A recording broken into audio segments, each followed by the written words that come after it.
News click കേസിൽ Prabir Purkayastha jail മോചിതനായി. അറസ്റ്റും റിമാൻഡും supreme കോടതി അസാധുവാക്കിയിരുന്നു. പ്രബീർ പുരകായസ്ഥയ്ക്ക് ഉജ്ജ്വല സ്വീകരണം ഒരുക്കുകയാണ് സഹപ്രവർത്തകർ.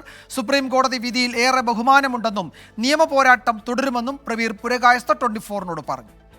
ജയിൽ മോചിതനായ പ്രബീർ പുരകായസ്ഥ ചേരുകയാണ് 24-നൊപ്പം. Sir, how do you react? It's too early for me to react. I've just come out. But yes, Supreme Court has given a judgment. All respect to the court, and we believe that we should continue the legal fight. What is your next step as the police has taken We'll see. It's too early for me to say. What about the case framed by the police? Case will continue. എന്തായാലും തന്റെ പോരാട്ടം തുടരും എന്ന് തന്നെയാണ് പ്രബീർ പുരകായസ്ഥ വ്യക്തമാക്കിയിരിക്കുന്നത്. മോഹൻകുമാറിനൊപ്പം ബൽറാം നെടുങ്ങാടി, 24 ഡൽഹി.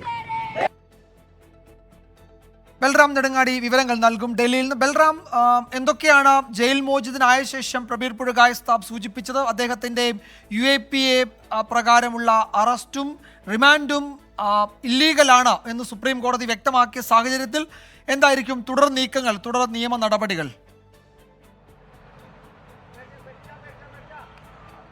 വിജയകുമാർ, അല്പസമയം മുമ്പാണ് പ്രബീർ പുരകായസ്ഥ ഡൽഹിയിലെ രോഹിണി ജയിലിൽ നിന്നും പുറത്തിറങ്ങിയത്. അദ്ദേഹം 7 മാസത്തോളമായി, കഴിഞ്ഞ ഒക്ടോബർ 3-നാണ് അദ്ദേഹം അറസ്റ്റിലാകുന്നത്. 7 മാസത്തോളമായി തടവിലായിരുന്നു. അതിനുശേഷം ജയിൽ മോചിതനായ അദ്ദേഹത്തിന് വലിയ സ്വീകരണമാണ് അദ്ദേഹത്തിന്റെ സഹപ്രവർത്തകരും സുഹൃത്തുക്കളും ചേർന്ന് നൽകിയത്. മുദ്രാവാക്യം വിളികളോടുകൂടി പൂമാലകൾ അണിയിച്ചുകൊണ്ടാണ് അദ്ദേഹത്തെ ജയിലിൽ നിന്നും പുറത്തേക്ക് സ്വീകരിച്ച് ആനയിച്ചു കൊണ്ടുവന്നത്. ഹ്രസ്വമായ പ്രതികരണമാണ് അദ്ദേഹം ജയിലിൽ നിന്ന് ഇറങ്ങിയ ശേഷം നടത്തിയത്. താനിപ്പോൾ ജയിലിൽ നിന്ന് ഇറങ്ങിയതേ ഉള്ളൂ എന്നും ഈ ഘട്ടത്തിൽ കൂടുതൽ പ്രതികരിക്കാൻ ഉചിതമല്ല എന്നുമാണ് അദ്ദേഹം പറഞ്ഞത്. എന്തായാലും സുപ്രീം കോടതി വിധിയിൽ വലിയ ബഹുമാനമുണ്ട് എന്ന് അദ്ദേഹം വ്യക്തമാക്കി. ഒപ്പം തന്നെ തന്റെ നിയമ പോരാട്ടം തുടരുമെന്നും അദ്ദേഹം പറഞ്ഞു. പോലീസിന്റെ തുടർ നീക്കങ്ങൾ ഉൾപ്പെടെയുള്ള കാര്യങ്ങളിൽ ഈ ഘട്ടത്തിൽ പ്രതികരിക്കുന്നത് അനുചിതം എന്ന നിലപാടാണ് അദ്ദേഹത്തിന്. എന്തായാലും തന്റെ നിയമ പോരാട്ടം തുടരുക എന്ന് തന്നെയാണ് അദ്ദേഹത്തിന്റെ നിലപാട്. പ്രബീർ പുരകായസ്ഥയെ UAPA ചുമത്തിക്കൊണ്ടുള്ള അറസ്റ്റും തുടർന്നുള്ള റിമാൻഡും നിയമവിരുദ്ധമാണ് എന്നാണ് ഇന്നത്തെ സുപ്രീം കോടതിയുടെ വിധി എന്നുള്ളത്. കാരണം ഈ അറസ്റ്റിന്റെ കാരണങ്ങൾ, ഏത് കേസിൽ എന്നതടക്കമുള്ള കാര്യങ്ങൾ അദ്ദേഹത്തെ അറിയിച്ചിരുന്നില്ല ഡൽഹി പോലീസ്.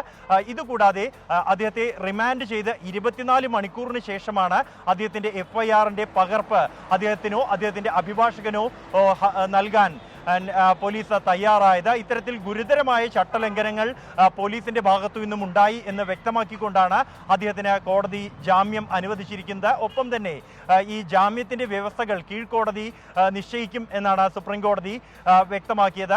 അതേസമയം പോലീസ് ആകട്ടെ തുടർന്ന് ഈ കേസുമായി ബന്ധപ്പെട്ടുള്ള മറ്റ് കാര്യങ്ങൾ, ഇതിലെ പണ ഇടപാടുമായി ബന്ധപ്പെട്ടുള്ള കാര്യങ്ങൾ ഉൾപ്പെടെയുള്ളവ വിശദീകരിക്കാനാണ് ശ്രമിച്ചത്. രാജ്യവിരുദ്ധമായ പ്രൊപ്പഗണ്ട ചൈനീസ് കമ്പനിയിൽ നിന്നും പണം വാങ്ങി അനധികൃതമായി നിക്ഷേപം സ്വീകരിച്ച് രാജ്യത്തിന് വിരുദ്ധമായ തരത്തിൽ പ്രചാരണം നടത്തിയെന്നത് അടക്കമുള്ള കുറ്റങ്ങളാണ് അദ്ദേഹത്തിനെതിരെ ചുമത്തിയത്. എന്തായാലും ഈ കേസുമായി ബന്ധപ്പെട്ടുള്ള തുടർ നീക്കങ്ങൾ, അതിന്റെ നിയമ പോരാട്ടം തുടരും എന്ന് തന്നെയാണ് പ്രബീർ പുരകായസ്ഥ വ്യക്തമാക്കിയിരിക്കുന്നത്. വിജയകുമാർ, യെസ്, നിയമ പോരാട്ടം തുടരുമെന്നാണ് പ്രബീർ പുരകായസ്ഥ 24-നോട് പറഞ്ഞത്. ബൽറാം നെടുങ്ങാടിയാണ് വിവരങ്ങൾ നൽകിയത് ഡൽഹിയിൽ നിന്ന്.